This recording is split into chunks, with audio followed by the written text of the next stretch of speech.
वादी का अर्थ होता है जो वाद विवाद करने वाला होता है। पूर्व काल में शास्त्रार्थ की पद्धतियां हुआ करते थे।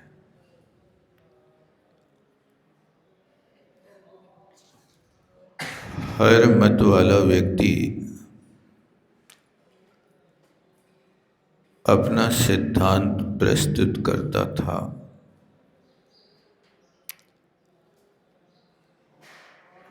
और फिर जैनाचार्य अनेकांत स्याद्वाद और युक्ति के माध्यम से उस विषय का खंडन करते थे। परमत खंडन निजमत मंडन की ये प्राचीन पद्धति है। जब से 363 मत चले हैं तब से ये परंपरा निजमत परमत के विषय में प्रचलित हुई है। तो यहाँ कोई वादी सर्वथा एकांत से कर्म को कर्ता मानता है। सर्वथा शब्द दिया किसी भी वाक्य में सर्वथा नहीं होना चाहिए।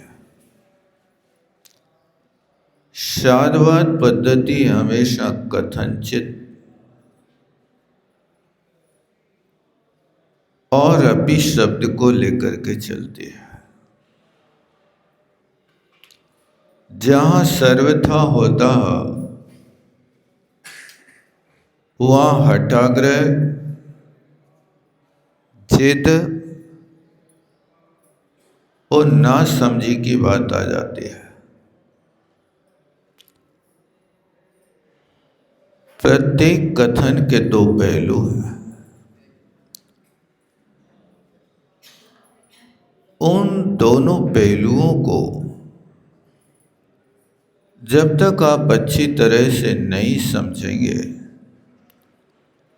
तब तक आप स्याद्वाद पद्धति को नहीं समझ सकते। इसलिए आचार्य महाराज ने इस कलसा में बहुत स्पष्ट अर्थ किया। कल अपन ने हिंदी देखी थी कलसा की, पूरी पढ़ी थी कि नहीं पढ़ पाए थे। आप पढ़ो, देखो लिख रहे ना। अर्थ है कलसा का पृष्ठ 418 पर, कोई आत्मघातक, शब्द से अर्थ देखना कहाँ से लाए महाराज इस शब्द। तो अमृतचंद स्वामी ने कोई आत्मघाती के लिए प्रयोग किया कलसा में कैश्चित हतकई। हतकई माने हन धातु से एकता प्रत्यय करने पर फिर अकच प्रत्यय करके हतक शब्द बना। हन धातु चूंकि गवन अर्थ में और मारण अर्थ में दोनों में आती है। हतकई का अर्थ आत्मघाती भी होता है तो आत्मज्ञानी भी होता है। हतक का अर्थ एकांत नहीं लगाना, प्रसंग क्या है इस बात को पकड़ना। यहां पर जिस व्यक्ति ने एकांत मत को पकड़ लिया उसके लिए आचार्य कहते अरे आत्मघाती। आत्मघाती का अर्थ देखो, ब्रैकेट में क्या डाला है इन्हें, सर्वथा एकांतवादी। एकांत कथन होना आवश्यक, लेकिन एकांत में सर्वथा आत्मघातक। सम्यक एकांत होता अथवा नए पद्धति है। नए जब भी कथन करेगा एक पहलू को लेकर के कहेगा, चाहे व्यवहार नए हो चाहे निश्चय नए हो, क्योंकि नए का अर्थ है अर्पिता नर्पित सिद्धे। वस्तु की सिद्धि अर्पित और अनर्पित। अर्पित यानी विवक्षित, किस प्रसंग पर किसकी विवक्षा है। तो जिसकी तुम विवक्षा कर रहे हो तो उसी वस्तु का दूसरा गुण धर्म अनर्पित है। अनर्पित है यानी विवक्षित नहीं है। आपसे कोई पूछे आप समय सार के पाठी हैं? हाँ, विवक्षित है। और फिर अभी कोई पूछे आप कर्मकांड पढ़े हैं? हाँ, आप उसमें भी यहाँ कर रहे हैं, इसमें भी यहाँ कर रहे हैं। ये विवक्षित है कि इस समय आपने कर्म कांड की बात पूछी तो कर्म कांड के भी हम कहता है, लेकिन कर्म कांड हमारी लब्धि में है और समय सार उपयोग में है। जिसको अपन सिद्धांत की भाषा में लब्धि और उपयोग कहते हैं, उसी को यहाँ अर्पित और अनर्पित कहते हैं। इसी को यहाँ व्यवहार नय मोक्ष नय कहते हैं। इसी को सिद्धांत में गुणस्थान और मार्गणा कहते हैं। उसी को सामान्य विशेष कहते हैं। कहाँ क्या विवक्षा है, उस विवक्षा को पकड़ने की कोशिश करना। फिर यहाँ पर सर्वथा शब्द डाला, सर्वथा एकांतवादी। यदि सर्वथा ना होवे तो एकांतवाद तो अपन भी मानते हैं। क्यों? नए की जब विवक्षा करोगे तो नए तो एक अंत, अंत माने धर्म, वस्तु के एक स्वरूप का कथन करना नए है, और वस्तु के सारे गुणों के समुदाय की विवक्षा करना यहाँ पर प्रमाण है। सकला देना, प्रमाण देना, और यहाँ पर विकला देशो नया देना। जहाँ एक अंश का कथन होगा वो नए होगा, और जहाँ सारे अंशों के समुदाय की विवक्षा होगी वहाँ प्रमाण होगा। इस तरह से यहाँ पर समझना कर्म को ही कर्ता विचार कर और आत्मा के कर्तृत्व को उड़ाकर। देखो ये शब्द प्रयोग किया ना, ऊपर कहा है कि कर्म को ही कर्ता विचार कर। ऊपर अमृतचंद स्वामी ने लिखा कर्म एव कर्तृ प्रवितर्क। कर्म को ही कर्ता मान करके विचार करके, विचार करके यानी आपने विचार का अर्थ विशिष्ट चाराह विचाराह। विचार का अर्थ होता है कि आपने उस वस्तु का ज्ञान तो किया। विचार का अर्थ भी ज्ञान है। ज्ञान की गहराई में जो उतरता है उसका नाम विचार है। तो ज्ञान की गहराई क्या है? विचार। विचार क्या है? विचार अर्थ व्यंजन योग संक्रांति। जहाँ पर जीव अर्थ के विषय में विचार करता है, द्रव्य के विषय में, व्यंजन के विषय में विचार करता है, अथवा दोनों के विषय में विचार करता, इसका नाम विचार है। तो प्रवितर्क माने विचार तो किया, लेकिन विचार करके उसने क्या निर्णय किया कि कर्म ही करता है, आत्मा करता नहीं है, ऐसा उसने विचार कर। और आत्मना कर्तृताम क्षिप्त्वा, मिला कि नहीं मिला? आत्मा के कर्तृत्व को छेप कर, फेंक कर या उड़ाकर। हिंदीकार ने अर्थ क्या किया? उड़ाकर। उड़ाकर माने तुम्हारे मत से आत्मा कर्म का करता है, ये तो तुमने लीपापोती कर दी, समाप्त ही कर दी। सिर्फ कर्म कर्म ही करता है, इस बात को आपने स्वीकार कर लिया। और जो उस कर्म को ही कर्ता मानता है, वो भले ही जैनी व्यक्ति हो, लेकिन जैनी होकर के भी उसके सिद्धांत में सांख्य मत प्रवेश कर गया है। वो जैनी बाहर से तो हो सकता है, वो क्रिया में तो जैनी हो सकता है, लेकिन सिद्धांत तो उसका बदला हुआ है। इस बात को ध्यान रखना। जितने लोग जैन भगवान की उपासना करते हैं, लेकिन सिद्धांत कोई और श्रद्धान करते हैं, वे बाहर से द्रव्यवेशी हैं।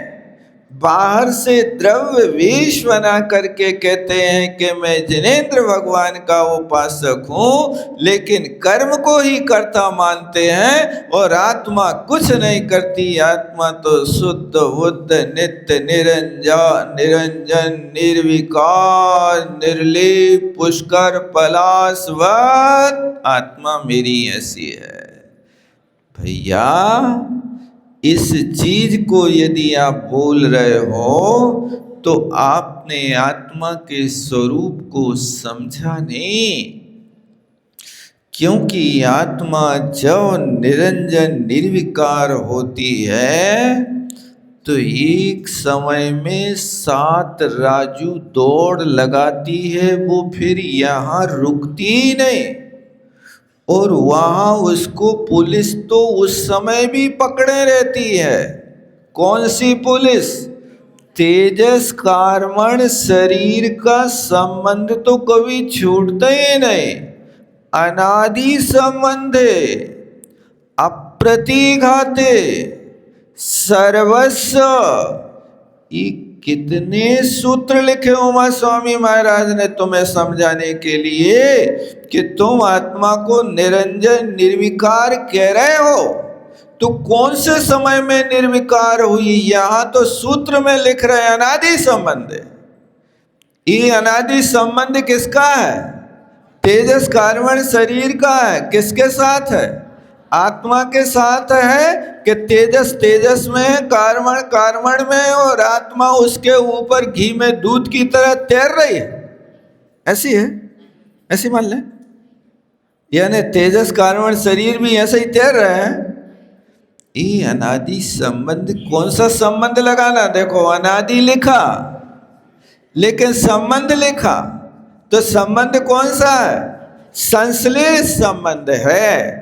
जिस संश्लेष संबंध में ऐसा संबंध ताना बाना होता है कि जिसको एक दूसरे के साथ में प्रवेश कराया जाता है।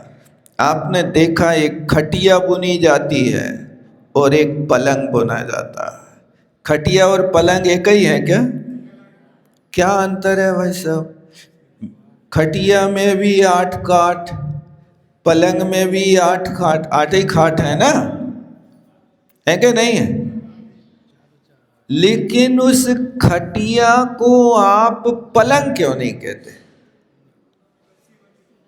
रस्सी तो है, लेकिन खटिया की विशेषता है कि एक रस्सी का ताना बाना एक दूसरे से ऐसा गुथा हुआ लहरीला इस ऊपर की लाइन में ऊपर है तो बाजू की लाइन में नीचे से है, फिर बाजू की लाइन में ऊपर है, फिर उसके बाद में फिर नीचे। ऐसी जो बुनी होती है उसका नाम खटिया होता है। लेकिन पलंग तो सीधा ताना डालो और बाना निकाल दो कपड़े की तरह, उसको एक दूसरे से संयोग नहीं करना पड़ता। वो तो अपने अपने में स्वतंत्र उस निवार को लेकर के चल रहा है। लेकिन खटिया बनाने में देर लगती कि पलंग बनाने में देर लगती है? पलंग में तो निवार लपेटना है, लेकिन खटिया में लपेटना नहीं है। एक खटिया को बनाने में 2-2 3-3 दिन भी लग सकते हैं। अब आप विचार करो कि ये आत्मा और कर्म खटिया की तरह है कि पलंग में लिपटी निवार की तरह है? खटिया की तरह एक दूसरे में ताना बना। इसी तरह आत्मा और कर्मों का खटिया की तरह एक में क्षेत्राओं, चूंकि खटिया में दृष्टांत उतना वो नहीं है, क्योंकि दृष्टांत आचार्यों ने तिल में तेल का दिया या दूध में पानी का दिया। खटिया और पलंग तो हम तुम्हें इसलिए बता रहे हैं कि अंतर देखो दोनों में। इसी तरह यहाँ पर यदि आत्मा को आप अनादि संबंध नहीं मान रहे हो और ऊपर ऊपर तैरने वाले पलंग की लिपटी निवार की तरह मान रहे हो, तो ये अनादि संबंधी सूत्र को आप समझे नहीं अच्छी तरह से। इस संश्लेष संबंध को सूचित कर रहा, जिसका संबंध सहज में नहीं छूटता।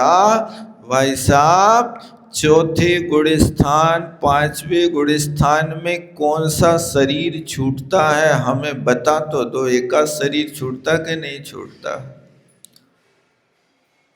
5 शरीर हैं।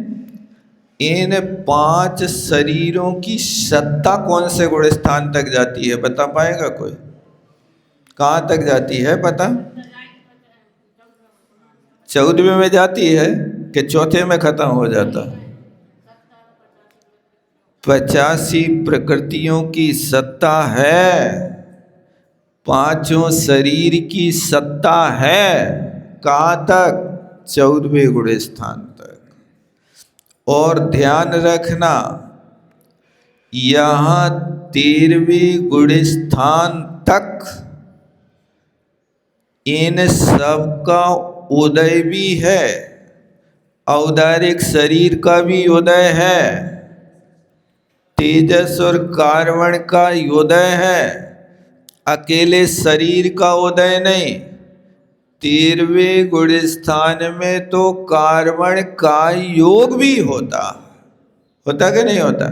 14वें गुण स्थान में कार्बन का योग नहीं होता, लेकिन 13वें गुण स्थान में कार्बन का योग, औदारिक का योग, औदारिक मिश्र का योग। और जब ये अवस्थाएं समुद्घात को छोड़कर की जाएं तो औदारिक तेजस कार्बन का उदय तो 13वें गुण स्थान में अच्छी तरह से है। सुन लो कान खोल के। आप कह रहे शरीर को संबंध तो छूट गया, जहाँ ज्ञानी हो गए सुज्ञानी बनते ही शरीर से कोई संबंध नहीं। कौन कहता संबंध नहीं भैया? ये तो वहाँ तक उदय रहेगा, सत्ता 14वें गुण स्थान तक रहेगी। जब तक आसन नहीं होगा तो आत्मा विराजेगी काय पे? ये शरीर तो आसन है ना। सहयोग केवली कह रहे हैं, तो सहयोग केवली औदारिक शरीर के उदय से बने हैं कि अनुदय से बने हैं बताओ तो? सहयोग केवली कौन है? जिनके पास योग है, अकेला शरीर नहीं, मन भी है, वचन भी है, काय भी है। यहाँ 15 योगों में से 13वें गुण स्थान में 7 योग मौजूद हैं। आप कैसे कहते हो कि शरीर भिन्न हो गया? भिन्न तो तभी होगा जब आत्मा सिद्धत्व पद को प्राप्त होगी तब शरीर का संबंध छूटेगा। इसलिए अनादि संबंध है, उसका सादी संबंध नहीं होता। सम्यक दर्शन तो सादी अनादि हो सकता है, मिथ्या दृष्टि अनादि हो सकता है, सादी हो सकता है। सम्यक दर्शन जो हो गया वो सम्यक दर्शन सादी होता, और शादी होने के बाद में फिर से छूट गया तो जाकर के मिथ्या दृष्टि फिर बन गया। इस सम्यक दर्शन के साथ चलता, लेकिन औदारिक शरीर के साथ संबंध नहीं होता। पहले गुण स्थान से 13वें गुण स्थान तक उसका अध्वान बना रहता है। देखो यहाँ विचार करना है, आपको भी समय दे रहे हैं आचार्य महाराज। आत्मा के कर्तृत्व को उड़ाकर, इस शब्द लिखा है हिंदी में। उड़ाकर माने तुम्हारे मत में आत्मा करता है कर्मों का, इस बात की पुष्टि नहीं की जाती है। आत्मा कुछ नहीं करती है, आत्मा तो बिल्कुल ज्ञान दर्शन का हमेशा भोग करती है, बिल्कुल सत्य है। लेकिन कौन से ज्ञान का भोग कर रही तुम्हारी आत्मा, शुद्ध ज्ञान का कि अशुद्ध ज्ञान का, इंद्रिय ज्ञान का कि अतीन्द्रिय ज्ञान का, छाये ज्ञान का कि छाये उपशमिक ज्ञान का? थोड़ा बता तो दो हमें, कौन से हैं ज्ञान तुम्हारे पास। इस चीज को देखो। ऐसा कहने वाली, देखो ध्यान देना, मिला? ऐसा कहने वाली जिन भगवान की निर्वात, निर्वात माने अविच्छिन्न, जिसकी कभी कोई धारा नहीं टूटती है, ऐसी निर्वात श्रुत रूप वाणी को कुपित करते हैं। यानी जिस बेटा से माँ कहे बेटा ये काम कर ले, और बेटा ना कहे तो क्या होता है? माँ कुपित हो जाती है, नहीं हो जाती है? हमारी आज्ञा नहीं मानता, बिल्कुल विपरीत चलता है। आप उससे कहते हो कि वहाँ पर मोबाइल मत देख, अब वो मोबाइल देखता है तो क्या करते हो बताओ? प्रेम करते हो, छोड़ देते हो कि कुपित हो जाते हो? यही हो रहा। माँ बेटा से कह रही तो बेटा माँ को मार रहा है जान से, और यदि बेटा ने माँ से कहा तो माँ ने बेटा को मार दिया। पिछले वर्ष सुना था कि एक 5 साल के बच्चे को माँ ने गेम खेलने से रोका, तो बच्चा इतना कुपित हो गया कि बैट लेकर के माँ के सिर पे मारा, माँ स्पॉट पे मर गई, 5 साल के बच्चे ने। और अभी सुना कुछ दिन पहले कि एक माँ गेम खेल रही थी, मोबाइल देख रही थी, छोटे से बच्चे ने कहा माँ तुम नहीं खेलो, तो माँ इतनी कुपित हो गई कि बेटे को मार डाला। अभी कुछ दिन पहले की बात सुना तुम लोगों के? नहीं सुना? ये जब एक रागी द्वेषी माँ यदि बेटा बात ना माने तो कुपित होता है, हो जाती है। इसी तरह यहाँ पर भी ये जिन वाणी माँ कह रही बेटा ऐसा मानो, ऐसा स्वरूप है, तुम मन मानी मत करो। क्या माने? कर्म का कर्ता आत्मा है, कोई दूसरा नहीं है। और वो कहता नहीं कर्म कर्म का करता है, सब कुछ कर्म से होता है। या तो कर्म को कर्ता मानेगा, या ईश्वर को कर्ता मानेगा, या फिर ब्रह्मा को कर्ता मान लेगा। ये सारे के सारे मतभेद उसके अंदर आए कहाँ से? ये जिनवाणी माँ ऐसे एकांतवादी पर फिर कुपित हो जाती है। कुपित होने का अर्थ क्या है? प्रार्थना करते हैं, आप जिनवाणी की बात नहीं मान रहे हैं। ऐसे आत्मघातकों की बुद्धि देखो मिला कि नहीं मिला? अर्थ पढ़ रहे हैं, अभी मूल नहीं पढ़ रहे हैं। मूल तो कल पढ़ लिया था अपन ने। ऐसे आत्मघातकों की बुद्धि तीव्र मोह से मुद्रित हो गई है। देखो क्या कह रहे, तुम स्वाध्यायी हो, ज्ञानी हो, पढ़े लिखे हो, लेकिन हठाग्रही हो, आगम से विरुद्ध चलते हो, आगम की एक बात भी नहीं मानते हो, तो तुम यहाँ पर भले ही अध्येता बने रहो, अभीक्षण ज्ञानोपयोगी बने रहो, लेकिन आचार्य तो कह रहे कि इनकी आत्मघातकों की बुद्धि तीव्र मोह से मुद्रित है, यानी मोह का ताला उनकी बुद्धि पे आज भी लगा है। स्वाध्याय ध्यान करके मन को लगाता, पर श्वान सा मन सदा मल खो जलाता। पर श्वान सा मन सदा बेकार में जाता। तो जहाँ विकृति आ रही है तो आपको क्या छोड़ना है? अपना हठाग्रह छोड़ो। अपने हठाग्रह को यदि नहीं छोड़ोगे, आप जिद पकड़े रहोगे, अपनी अकड़ में रहोगे, तो जो अकड़ता है वो ककड़ी की तरह तोड़ दिया जाता है। कौन तोड़ता है? संसार में भटकने की बुद्धि का नाम तो यही है। उसके शरीर को नहीं तोड़ना, लेकिन सिद्धांत से वो छूट जाता है, वो दुर्गति का पात्र होता है। ऐसी तीव्र मोह से मुद्रित हो गई है बुद्धि। मुद्रित माने मोहर लगी है कि ये तीव्र मोही तो ये ही है जो जिनवाणी नहीं मान रहे हैं।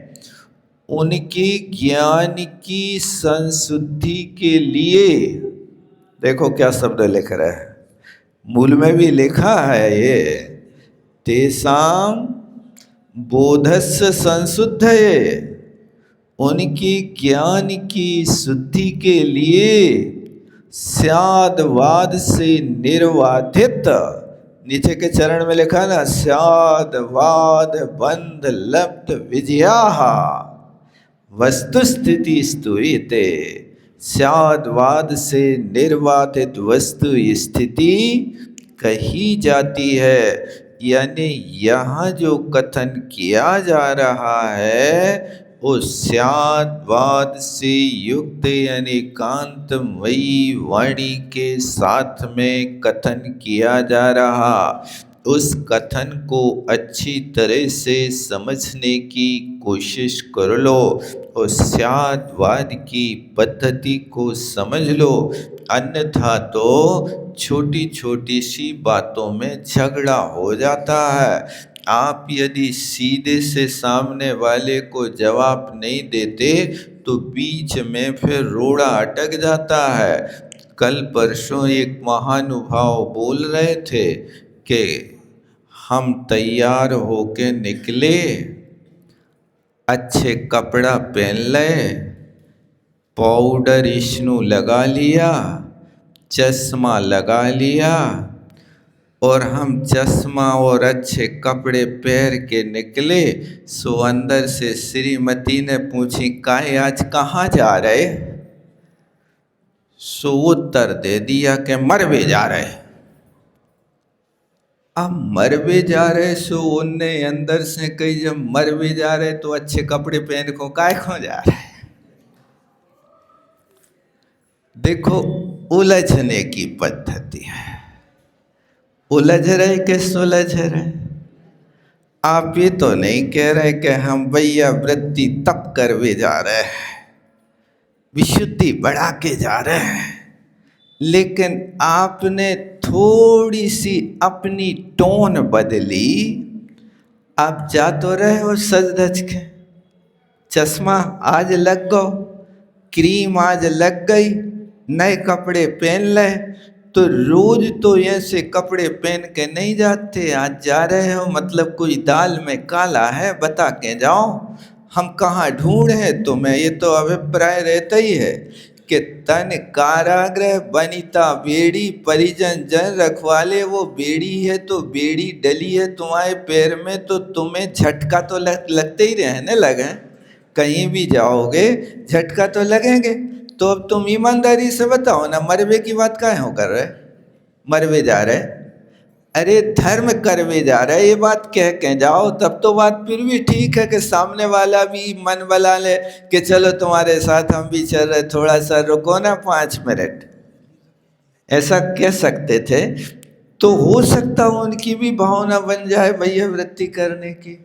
लेकिन आपने मरने की बात कही, अब सामने वाला व्यक्ति मरेगा कि जिएगा? लड़ेगा तुमसे के प्रेम करेगा? क्या करेगा तुमसे? जब भी बोलो सवेरे सवेरे उठते हैं और तुम जब देखो तब उल्टे ही चलते हो। यही तो कुपित हो रहे हैं। यही तो जैसे वहाँ घर के सदस्य को तुमने विपरीतता से कुपित कर दिया, इसी तरह जिनवाणी माँ ने जो कही वो तुम नहीं मान रहे, तो जिनवाणी कुपित हो गई। वो कुपित हो गई तो अब कह रहे कि तुम्हें समझना है तो तुम स्यादवाद की बुद्धि से अपनी बुद्धि को क्या करो, शुद्ध कर लो। और बुद्धि को शुद्ध करोगे तो फिर जब सज धज के निकलोगे तो जहाँ सजावट है वहाँ मिलावट है।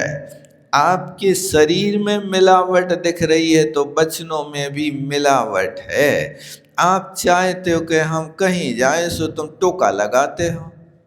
अरे भैया, टोका लगना भी अच्छी है कभी कभी। कर्म का उदय कैसा कहाँ आ जाए इसका ठिकाना नहीं।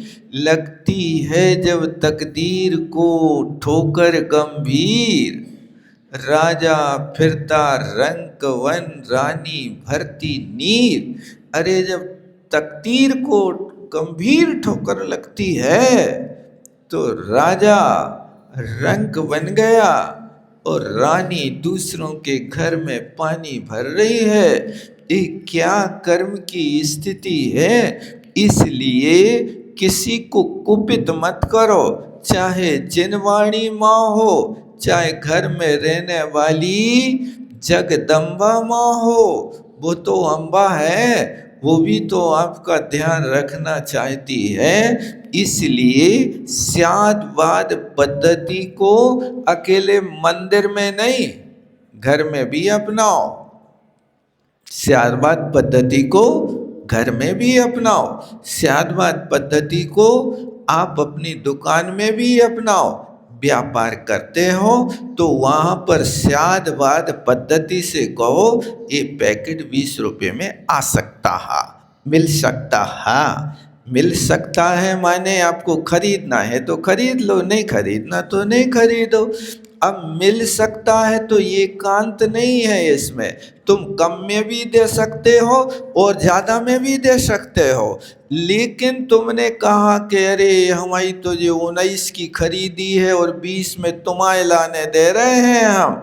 ये शब्द जहाँ उठा पटक करी सो ग्राहक के तुम्हें 15 में देने हैं, सो तुम 19 से हट के 17 पे आ जाओ, फिर 16 पे आ जाओ। अरे भैया जब 19 की खरीदी है तो अब 17 पे कैसे आ गए? तो ये पद्धति ठीक है क्या? आप विज्ञापन कर रहे हो 50% की छूट है।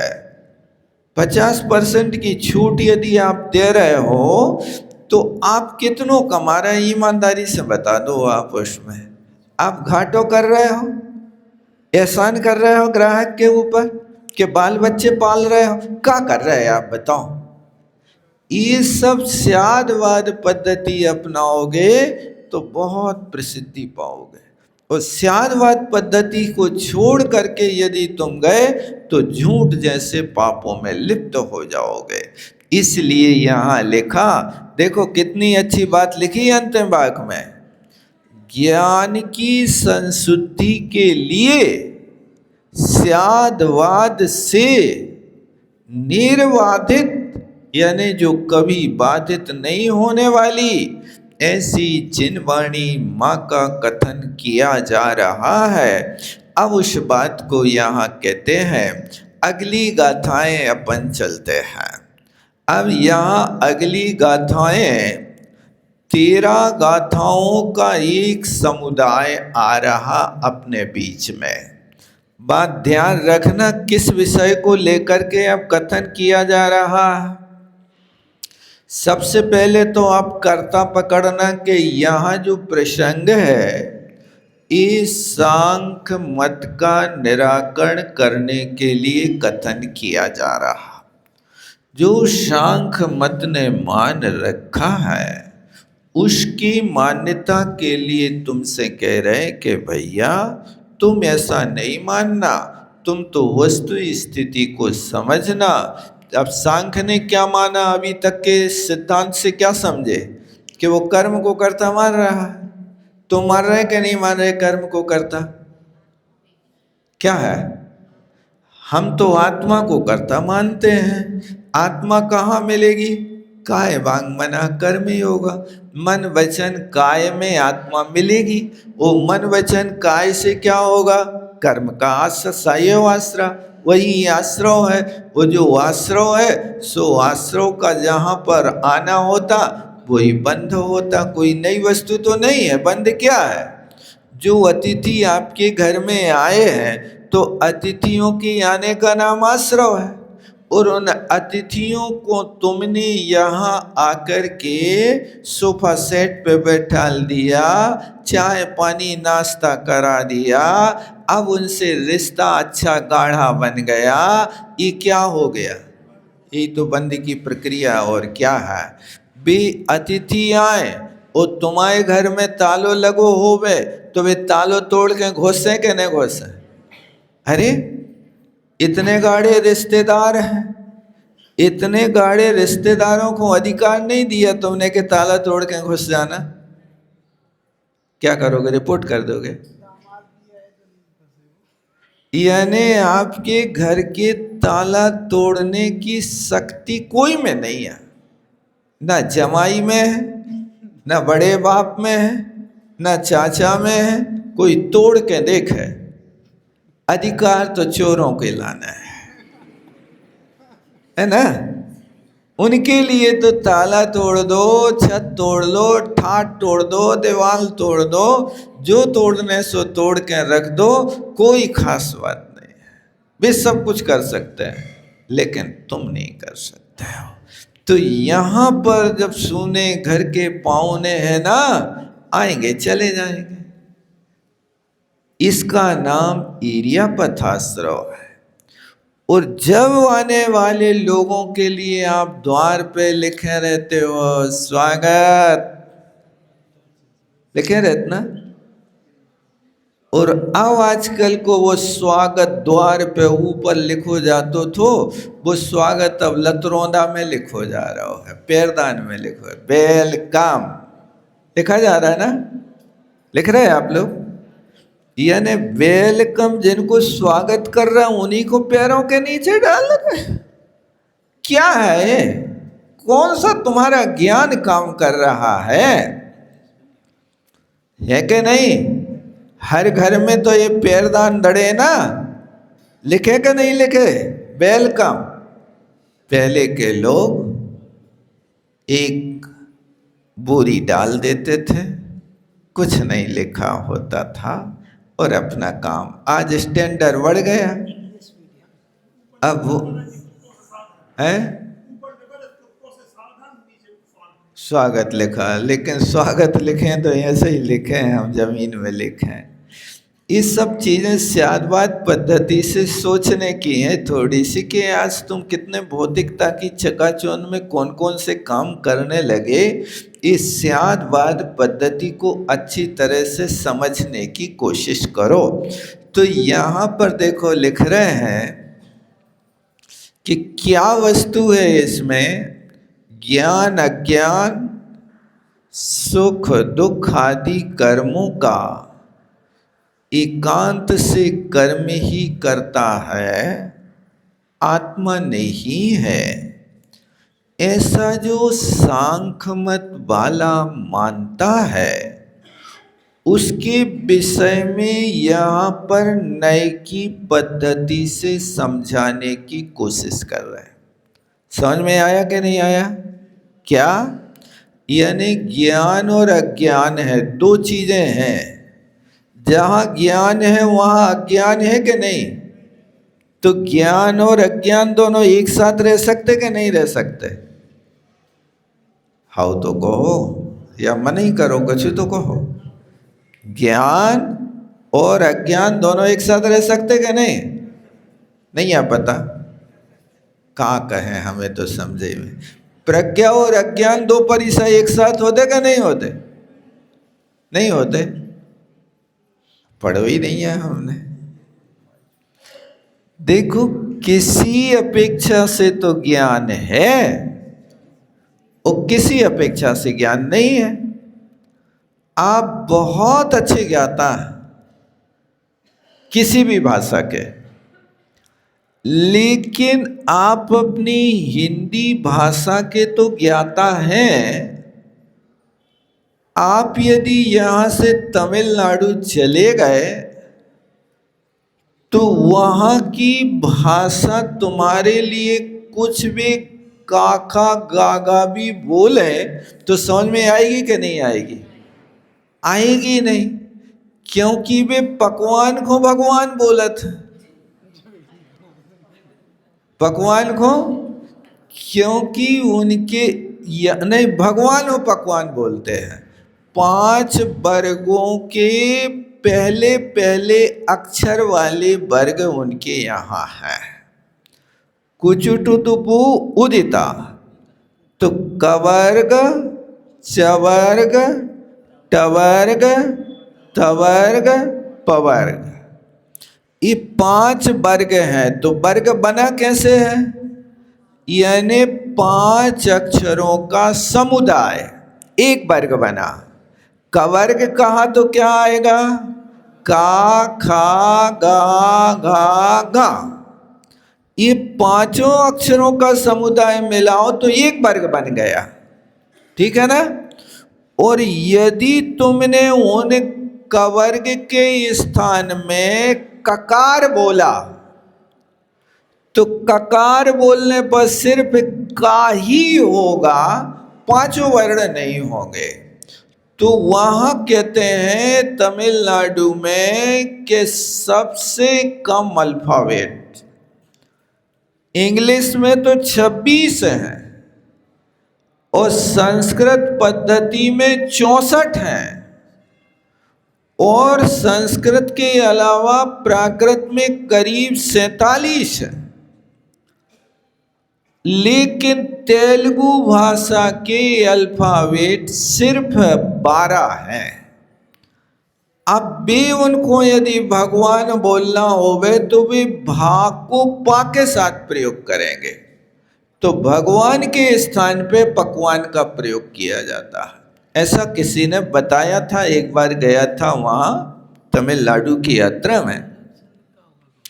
तो इस तरह से ये आप अपने मध्य प्रांत की भाषा पे तो अधिकार करते हो, इसलिए इस भाषा में आप ज्ञानी हो, लेकिन तमिल भाषा के विषय में अज्ञान है।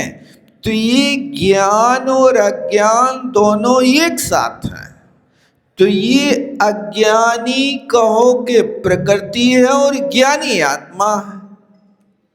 अज्ञान तो तुमने जड़ में थोप दिया, आत्मा तो ज्ञानी है हमेशा। यदि आत्मा हमेशा ज्ञानी है तो क्या वो केवल ज्ञान को लेकर के आत्मा हमेशा चल रही है? शक्ति तो है लेकिन व्यक्ति नहीं है। तो यहाँ पर 4 ज्ञान की अपेक्षा ज्ञानी हो, केवल ज्ञान की अपेक्षा ज्ञानी है। ये दोनों चीजें एक साथ चलती हैं। ऐसी अच्छी मजेदार 13 गाथाएं हैं, अब अपन कल पढ़ेंगे।